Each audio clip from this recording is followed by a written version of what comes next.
maut akibat kebakaran hutan California. Assalamualaikum, salam Malaysia Madani. Situasi semasa kebakaran hutan di California, angka korban akibat bencana itu meningkat kepada 24 orang setakat 24 jam yang lalu. Ketika ini, pejabat Coroner daerah Los Angeles masih menyiasat 24 kematian melibatkan 2 kebakaran besar yang melanda kawasan California Selatan sejak Selasa lepas. Menurut pihak berkuasa, 16 kematian dikaitkan dengan kebakaran Eaton dan 8 lagi dalam kebakaran di Palisades.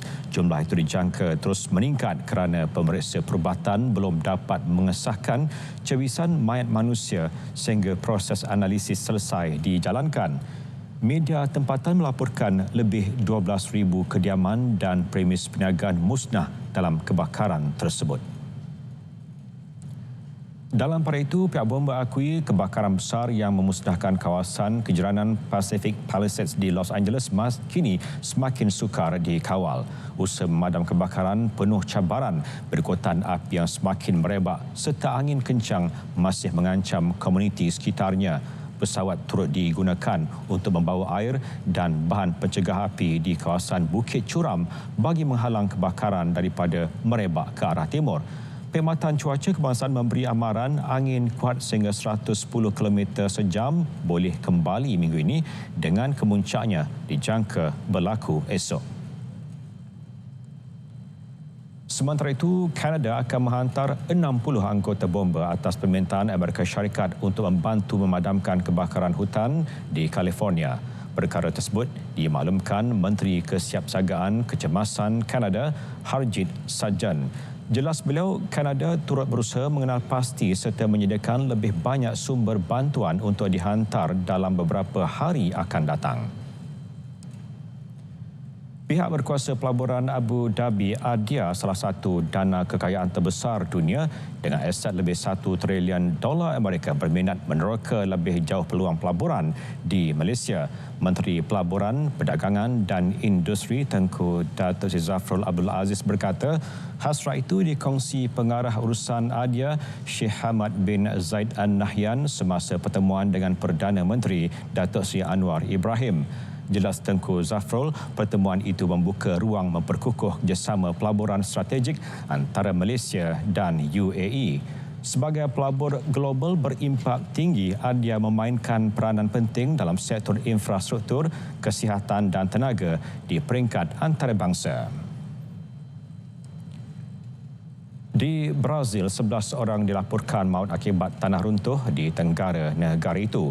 Pasukan penyelamat di negeri Minas Gerais mengesahkan 9 kematian direkodkan di bandar Ipachinga, manakala 1 lagi di bandar Santana Paraiso. Media tempatan melaporkan seorang dari kawasan itu dilaporkan masih hilang akibat bencana tersebut. Brazil berdepan beberapa cuaca ekstrim sepanjang tahun lalu, termasuk banjir besar akibat hujan yang mengorbankan lebih 180 orang di selatan Brazil pada April dan Mei tahun lalu.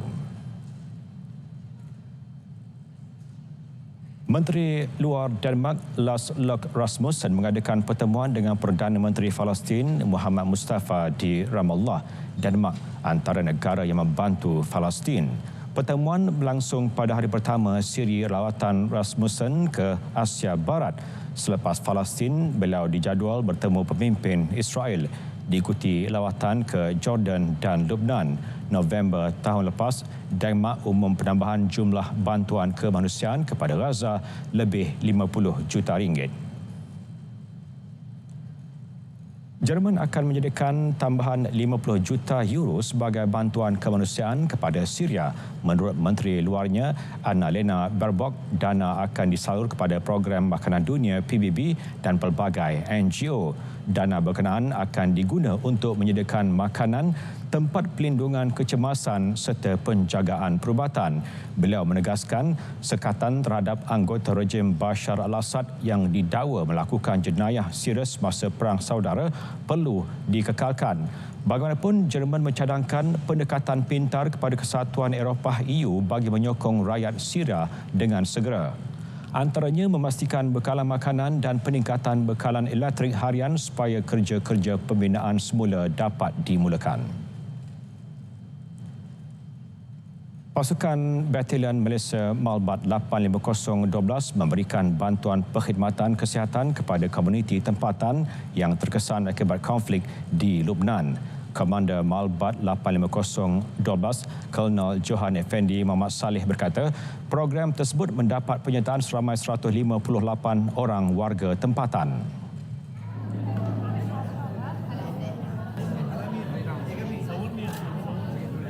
Di antaranya adalah program kesihatan, basic untuk pemeriksaan kesihatan, pemeriksaan gigi, program untuk mengenalkan berkenaan dengan masalah untuk kolera.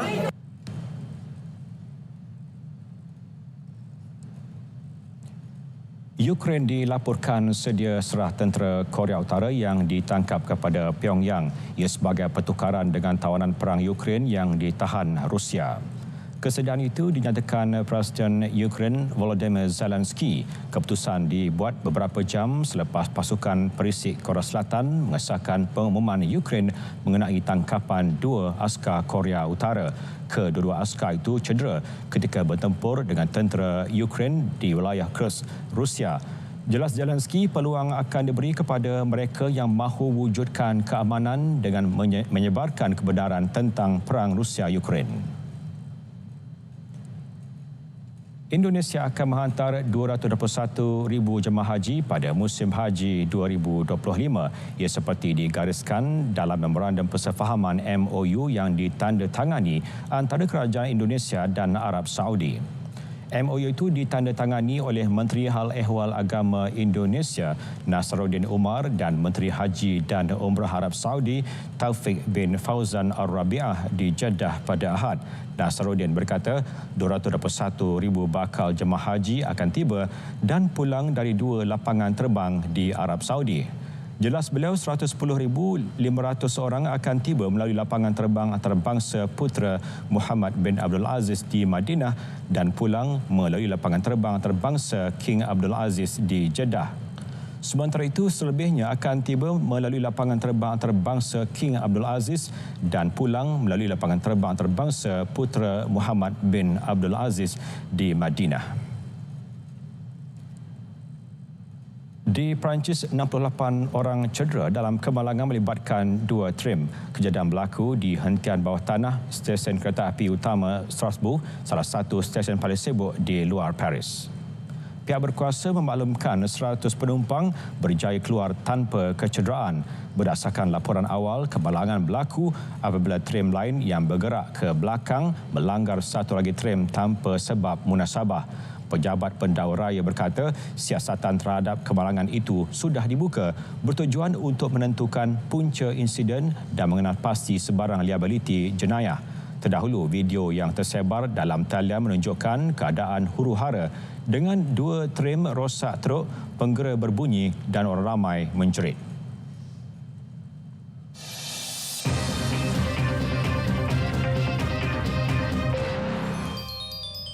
Barcelona menewaskan Real Madrid 5-2 dalam perlawanan akhir Piala Super Spanyol. Kemenangan itu membolehkan Barca meraih trofi pertama di bawah kendalian Hansi Flick. Kylian Mbappe membuka jaringan untuk Madrid. Bagaimanapun, Barcelona yang mendominasi perlawanan menjaringkan 5 gol sebelum penjaga gol mereka, Wojciech Szczesny, dilayangkan kad merah pada separuh masa kedua. Lamine Yamal menyamakan kedudukan sebelum Robert Lewandowski meletakkan Barcelona di depan melalui sepakan penalti. Rafinha menambah 2 gol dan Alejandro Baldi turut menjaringkan 1 jaringan. Rodrigo Goes merapatkan jurang untuk Madrid menerusi sepakan percuma namun gagal memanfaatkan kelebihan pemain. Ini menyebabkan kekalahan memalukan juara Eropah itu. Jurulatih Real Madrid, Carlo Ancelotti, menyatakan kelemahan pertahanan menjadi punca utama kekalahan itu. Bekas bintang bola sepak Belanda Patrick Kluivert diperkenalkan kepada peminat Indonesia pada Ahad untuk memulakan peranannya sebagai Ketua Jurulatih Pasukan Kebangsaan Indonesia. Pelantikan Kluivert diumumkan selepas Persatuan Bola Sepak Indonesia PSSI membuat keputusan 2 hari sebelumnya untuk memecat jurulatih Korea Selatan Shin Tae-yong. Bekas penyerang Ajax Amsterdam itu dilantik sebagai Ketua Jurulatih dari 2025 hingga 2027 dengan kemungkinan lanjutan kontrak. Menurut Kluivert, sasaran utamanya dalam 2 tahun pertama adalah untuk layak ke Piala Dunia dan mendapatkan 4 mata daripada 2 perlawanan yang akan datang.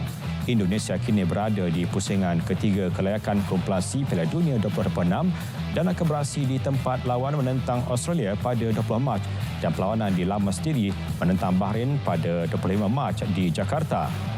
Kluivert berkata beliau mempunyai perancangan 4 tahun dan menegaskan yang bahagian paling penting dalam perancangan tersebut adalah untuk menunjukkan hasil dan memberikan impak.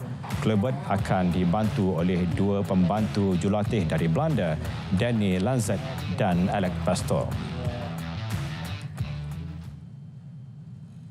Tenis terbuka Australia, Jannik Sinner memulakan kempennya untuk mempertahankan kejuaraan dengan menang ke atas Nicholas Hari.